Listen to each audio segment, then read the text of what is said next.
তো সবাই কেমন আছো? আমি আবারও হাজির হয়েছি টু ডেমন এপিসোড 6 নিয়ে। তাহলে গত এপিসোড শেষ হওয়ায় আমরা দেখেছিলাম যে সামন ছিল সে তার রিচুয়াল শুরু করে দেয়। সেখান সে একটা তাবিজ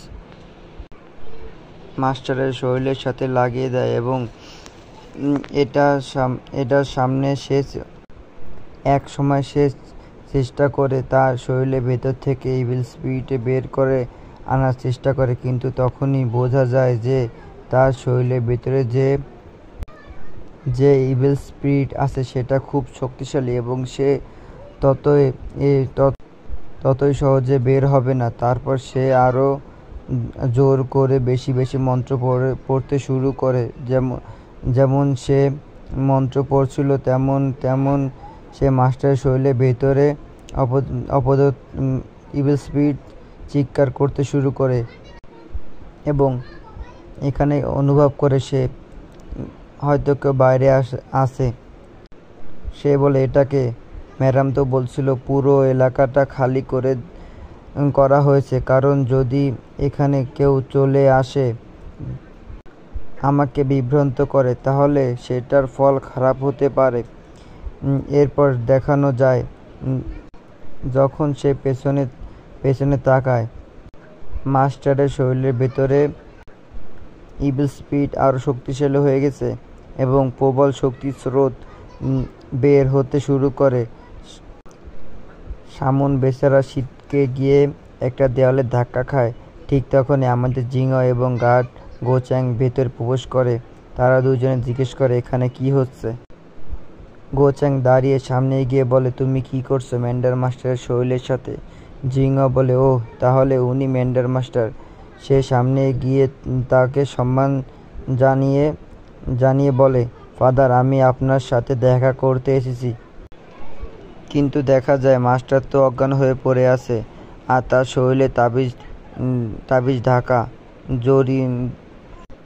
তাবিজ ঢাকা দড়ি দিয়ে বাঁধা। জিংয়া বলে, এখানে আসলে কি হচ্ছে? আমি তো শুধু শ্রদ্ধা জানাতে এসেছিলাম, আর তোমরা তার সাথে কি করছো? সামন তখন চিৎকার করে বলে, এখান থেকে চলে যাও, তোমরা আমাকে ডিস্টার্ব করছো। আমি এখানে একটা রিচুয়াল করছি যাতে তার শরীর থেকে ইভিল স্পিরিট বের হয়ে যায়। ম্যাডাম চিওক আমাকে বলছিল। গোচ্যাং বলে, তোমার সাহস হয় কেমনে? তুমি জানো সে থার্ড ইয়াং মাস্টার, যেখানে ইচ্ছা সেখানে আসতে পারে। জিংও তখন মাস্টারের শরীরের পাশে দাঁড়িয়ে থাকে। সামন গোচ্যাংকে বোঝানোর চেষ্টা করে সে কত পরিশ্রম করছে ইভিল স্পিরিটকে তাড়ানোর জন্য। সে বলে, তোমরা এখানে থাকলে সবকিছু ধ্বংস হয়ে যাবে, তোমাদের এখান থেকে চলে যেতে হবে। এরপর দেখা যায় মাস্টারের শরীর নাড়াচড়া করতে শুরু করে। জিংও দাঁড়িয়ে সবকিছু লক্ষ্য করে। মাস্টারের মুখ নিজে থেকে খুলে যায়। সে বলে, এটা কোনো রহস্যজনক অসুখ মনে হচ্ছে না, কিন্তু আসলে এটা রোগ না, এটা একটি শক্তিশালী ইভিল স্পিরিটের কাহিনী। ইভিল স্পিরিটের ঘটার কারণে এটা হচ্ছে। ইভিল স্পিরিট তার শরীর দখল করে নেয় আর শরীরটি হাওয়ায় ভেসে ওঠে। সবাই অবাক হয়ে যায়। সামন বলে, এটা কি হচ্ছে?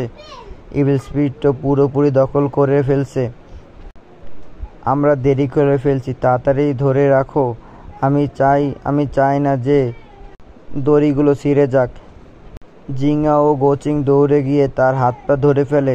সামন আবার রিচুয়াল শুরু করে। এটা নতুন তাবিজ বানিয়ে মাস্টারের কপালে লাগিয়ে দেয়। গোচ্যাং শক্ত করে হাত ধরে রাখে, কিন্তু মাস্টার তখন হাত ছাড়ানোর চেষ্টা করে, এমনকি হাত ভেঙে ফেলানোর চেষ্টা করে। গোচ্যাং বলে, এ ভূতের বাচ্চা, তাড়াতাড়ি করো না, আমার হাত ভেঙে যাবে। সামন তখন বলে, তার শরীরে আগের চেয়ে অনেক শক্তিশালী হয়ে গেছে, কারণ তার শরীরে এখনও পুরোপুরি ইভিল স্পিরিট নিয়ন্ত্রণ করছে। তার মার্শাল আর্ট পাওয়ার আগের চেয়ে খুব বেশি হয়ে গেছে। এরপর দেখা যায় যে মাস্টারের শরীরের ওপর ইভিল স্পিরিট একটা সাপের মতো আকার নিয়ে বিষের মতো ছড়িয়ে পড়ে। সেটা সামনে বাড়তে থাকে। শামন তখন বলে, যদি এই ইভিল স্পিরিট তোমার শরীরে উপর দখল করে নেয় তাহলে তুমি এই রহস্যময় অসুখে আক্রান্ত হয়ে পড়বে। আর তখনই দেখা যায় তার বাহুর ওপর সাপের মতো কিছু একটা লেগে আসতে শুরু করে। যেমন করে গো-চ্যাং এক বাহুর ওপর।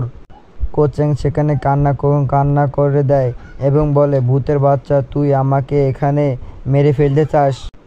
এটা তো আমার শরীরে ছড়িয়ে পড়বে, এটা আমার বাহুতে আটকে যাবে। এবং তখনই দেখা যায় সে ইভিল স্পিরিট তার বাহুতে সরিয়ে নিতে পারছে না, সারিয়ে নিতে পারছে না, কারণ মেন্ডার মাস্টার তার বাহু ধরে রেখেছে। তখনই জিয়ং নিজের ব্লেড বের করে মেন্ডার মাস্টারের হাত কেটে ফেলে, যাতে তার হাত ধরে রাখাটা ছুটিয়ে যায়। এটা দৃশ্য দেখা গো-চ্যাং এবং শামন খুব অবাক হয়ে যায়। এটা কি করলো? সে তো মেন্ডার মাস্টারের হাত কেটে ফেললো। যখন সে তার হাত কেটে ফেলে দেয় তখন দেখা যায় নেগেটিভ এনার্জির স্রোত এখন মেন্ডার মাস্টারের অন্য হাতে যাচ্ছে। সেটাও ওর শরীরের সঙ্গে আবার যুক্ত হতে পারে। তখন জিংও বলে, দেখা যাচ্ছে এটা এখনো সক্রিয় এবং সে আবার তরল রেডি করে ঘোরায় এবং একবারে মেন্ডার মাস্টারের কাঁধের কাছ থেকে পুরো বাহুটি কেটে দেয়। এই দৃশ্য দেখে গো-চ্যাং বলে, আমি কেন দানবকে এখানে নিয়ে এলাম? এভাবে তো ও মেন্ডার মাস্টারের পুরো শরীর ছিন্ন বিচ্ছিন্ন করে দেবে। ইভিল স্পিরিটকে শরীর থেকে বের করতে মেন্ডার মাস্টারের কাটা হাত মাটিতে পড়ে থাকে। প্রথমে সে হাত কাটছিল, তারপর কাঠ থেকে পুরো বাহুটি কেটে দিয়েছিল। তখন গো-চ্যাং দেখে যে জিয়ং মেন্ডার মাস্টারের কাঁধে ব্যান্ড বেঁধে দিচ্ছে আর বলে, আমাদের রক্তপাত থামাতে হবে, না হলে এখানে সে মারা যাবে। অন্যদিকে শামন নিজের একটা তাবিজ বাহুর ওপর লাগিয়ে দেয় আর বলে, এটা কি হলো? আমি তো এখানে এসেছিলাম তার শরীর থেকে গোপন তথ্য বের করতে, কিন্তু তারা এসে মেন্ডার মাস্টারের হাত কেটে দিল। এখন আমাকে এখান থেকে পালাতে হবে। যদি অন্যরা জেনে যায় আমি এখানে শামানিজম পারফর্ম করছিলাম এবং তারা দুজন হাত পা কেটে দিচ্ছে, তাহলে ওরা আমাকে দোষ দেবে এবং আমাকে মেরে ফেলবে, তাও শুধুমাত্র 300 সিলভার কয়েনের জন্য। এদিকে জিংও তার তরল শামনের কাঁধে রেখে দেয়। তাতে শামন ভয় পায় এবং বলে, তুমি কি করছো? আমার কাঁধে তোমার তরল রাখছো কেন? গো-চ্যাং বলে, ইয়াং মাস্টার, আপনি কি করছেন? তখন জিংও চুপ থাকতে ইশারা করে এবং বলো, তাড়াতাড়ি বলো, তুমি এই শামন কি করছিলে এখানে? এটা কি তার শরীর থেকে সেই রহস্যময় অসুখের কারণে? শামন বলে, তুমি কি দেখতে পারছো না তুমি তার একটা বাহু কেটে ফেলছো? তবুও অসুস্থতার মূল এখনো তো তার শরীরের ভেতর রয়ে গেছে। তার শরীরে এখনো একটা ইভিল স্পিরিট রয়েছে যেটা তাকে অসুস্থ করে রাখছে। যদিও আমরা এখানে সেটা দূর না করি সে তাকে মেরে ফেলবে। তোমাদের হাতে সময় খুব কম। আমাদের এখন মেন্ডার মাস্টারের শরীর থেকে ওই ইভিল স্পিরিট বের করতে হবে, অথবা বলো তোমরা কি চাও সে মারা যাক? এ কথা শুনে গো-চ্যাং বলে, এর মানে কি? তুমি বলছো যে আমরা চাই সে এখানে মারা যাক? তখন গো-চ্যাং বলে, বলো এখানে তোমাকে কে এনেছে? কে মেন্ডার মাস্টারের মৃত্যু দেখতে চায়? শামন আর কোনো উপায় না পেয়ে তখন জিংওকে বলে, আমি যদি আমার বাবার বাহু কাটতে পারি তাহলে তোমার গলা কেন নয়? তখন শামন বলে, ঠিক আছে, আমি বলছি। এই সব কিছু ফার্স্ট লেডি সিওক এর নির্দেশে হয়েছে। ফার্স্ট লেডি সিওক মেন্ডার মাস্টারের শরীর থেকে কিছু গোপন তথ্য জানতে চায়,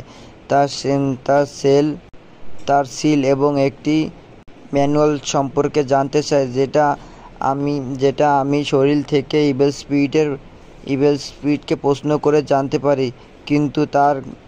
কিন্তু তার কোনো চিন্তা নেই যে এর ফলে মেন্ডার মাস্টার মারা যেতে পারে। তবুও সে আমাকে এটা করতে বলছে। গোচান এটা শুনে বলে, ফার্স্ট লেডি সিওক তার নিজের ছেলেকে নতুন লিডার বানাতে চায়। তার নিজের স্বামীকে মরতে দিতেও রাজি। সে এত নিচু কাজ করতে পারে। গুচান তখন জিয়ংকে বলে, ইয়াং মাস্টার, আমাদের মেন্ডার মাস্টারের জীবন রক্ষা করতে হবে। যাই হোক, তাকে বাঁচাতে হবে, কারণ যদি সে মারা যায় তাহলে ফার্স্ট ইয়াং মাস্টার নতুন লিডার হয়ে যাবে এবং তোমাকেও মেরে ফেলবে। জিয়ং বলে, এর মানে আমরা তার পরিকল্পনা নষ্ট করে দিছি। আমরা সময় মতো এসে মেন্ডার মাস্টারের জান বাঁচিয়ে নিলাম। শামন বলে, ইয়াং মাস্টার, আমি চেষ্টা করব মেন্ডার মাস্টারকে বাঁচাতে, যাই হোক না কেন। জিয়ং তাকে বলে, না, আমি তোমাকে জীবন বাঁচানোর কথা বলছি না। আমি চাই তুমি সেখানে গিয়ে তাকে তোমার রিচুয়াল পারফর্ম করো এবং তার শরীর থেকে সেই অশুভ আত্মাকে বের করে জিজ্ঞেস করো মেন্ডার মাস্টারের সিল আর সেই ম্যানুয়াল কোথায় লুকিয়ে রাখছে। আগে তুমি যেটা লেডি সিউকের জন্য করছিলে, এখন সেই কাজটা আমার জন্য করবা। এই কথা শুনে শামন আর গোচাং দুজনে খুব অবাক হয়ে যায় আর ভাবে জিংও কি এখানে সত্যি তাকে বাঁচাতে এসেছে, না কি সে পুরোপুরি পরিস্থিতির সুযোগ নিতে চায়। তো এই জায়গায় আমাদের এই এপিসোড 6 শেষ করতেছি। পরবর্তী এপিসোডে দেখা যাবে যে আমাদের জিংও কি সত্যি সে জায়গা থেকে কিছু জানতে পারে। জিংও কি সিক্রেট ম্যানুয়াল এবং সেই সিল দুটোই পাবে না কিছুই পাবে না। তো বাকিটা নেক্সট এপিসোডে দেখা যাবে। তো সবাই সাবস্ক্রাইব এখন লাইক করে দেবেন। আর আমার ভয়েস দেওয়াটা কেমন হচ্ছে সেটা একটু বলবেন। আর এটা বানাতে অনেক কষ্ট, সেজন্য সবাই একটু সাথে থাকবেন।